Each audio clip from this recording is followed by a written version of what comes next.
My girlfriend, Sarah, invited her male best friend, Liam, to our 2-year anniversary dinner. He ordered the most expensive wine on my tab while they laughed about old times. I excused myself to the bathroom, paid for my share only, and left through the back door. The first of her 50 missed calls came when the bill arrived. I'm Mark, 29. Sarah, 27, and I had been together for 2 years.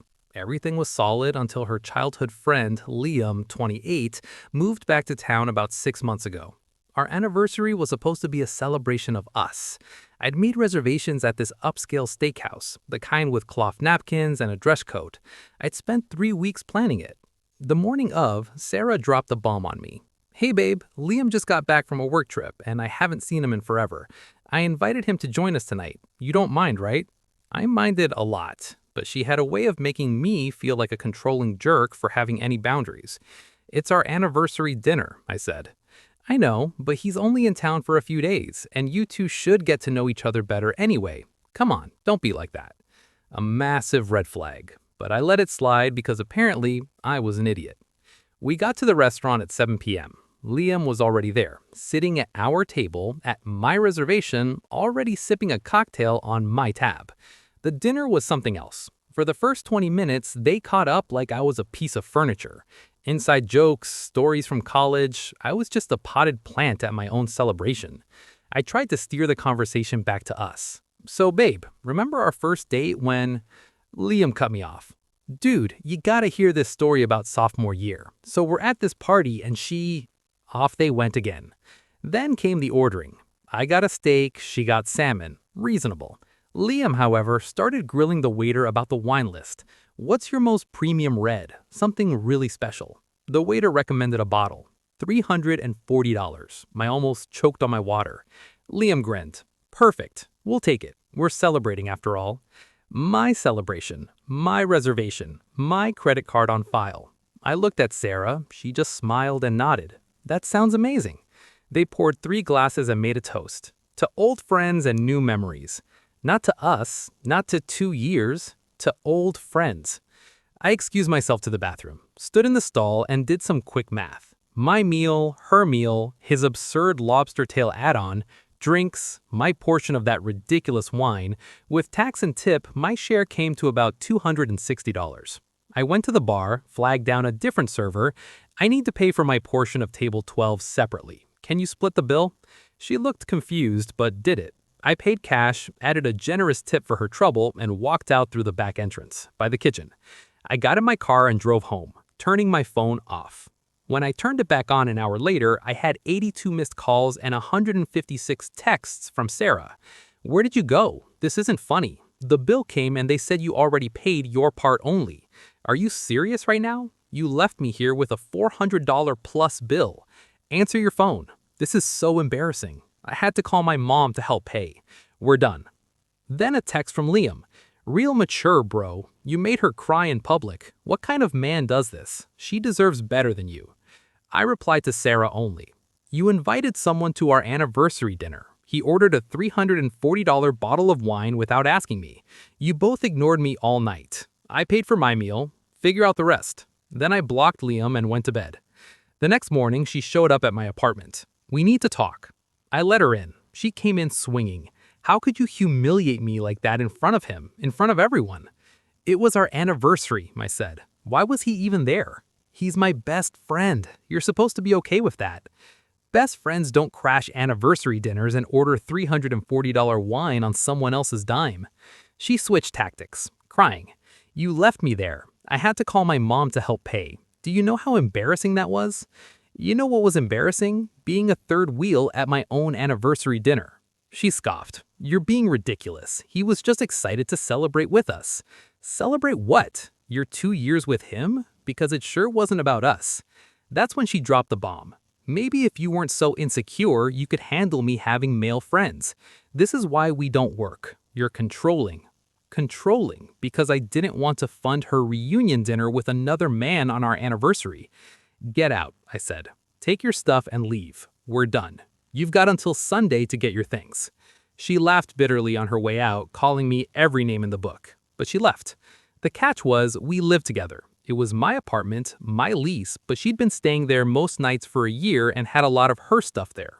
Saturday morning, Sarah showed up with her sister, Chloe, and Liam in tow. I'd already boxed up most of her clothes and belongings. Liam, ever the diplomat, stepped forward. Look, man, we got off on the wrong foot. Let's talk this out. There's nothing to talk about, I said, gesturing to the boxes. Here's her stuff. Sarah pushed past me, rifling through the boxes. She then went into my bedroom. A moment later, her voice came out sharp. Where's the signed vinyl collection? My stomach dropped. I collect signed vinyl records, about 30 of them, some worth decent money. My most prized is a signed limited pressing from an indie band that broke up years ago. Only 100 exist. I kept them on a shelf in my bedroom. Past tense.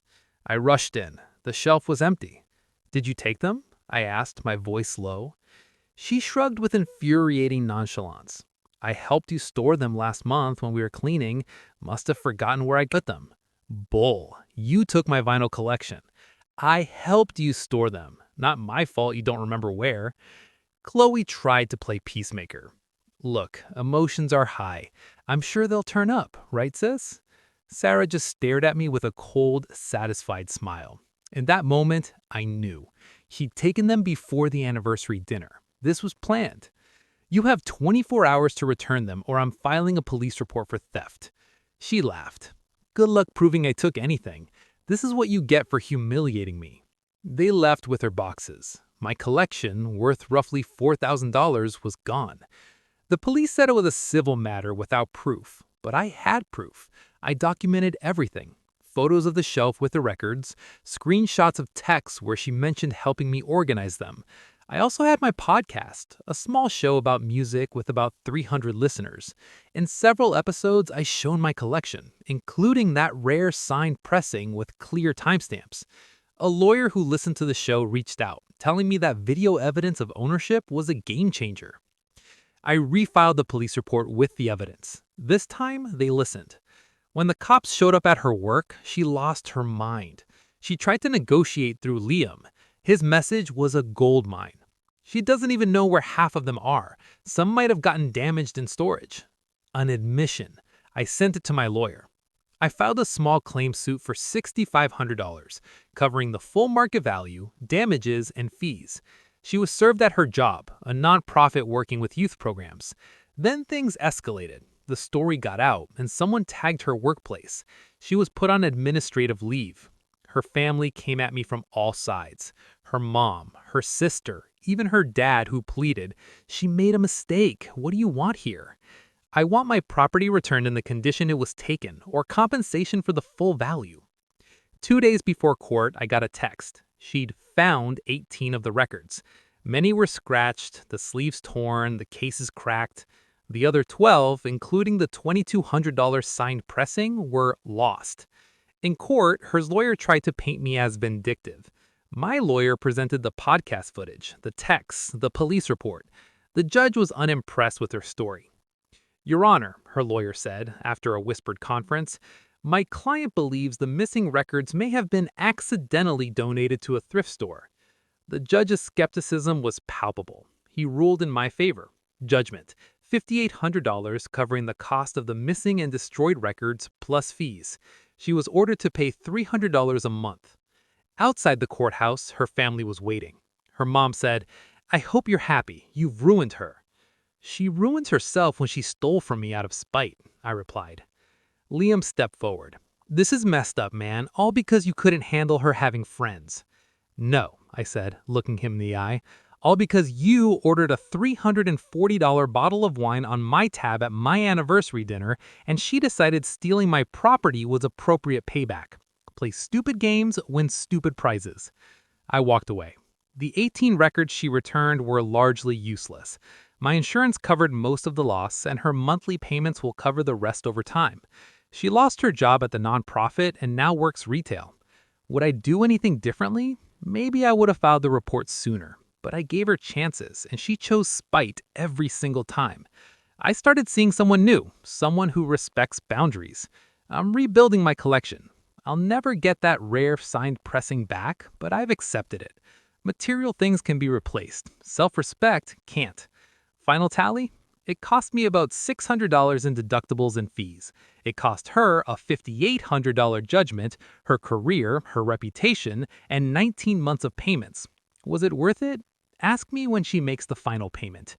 My advice? Document everything. Trust your gut, and if someone orders a $340 bottle of wine on your tab without asking, leave the restaurant immediately.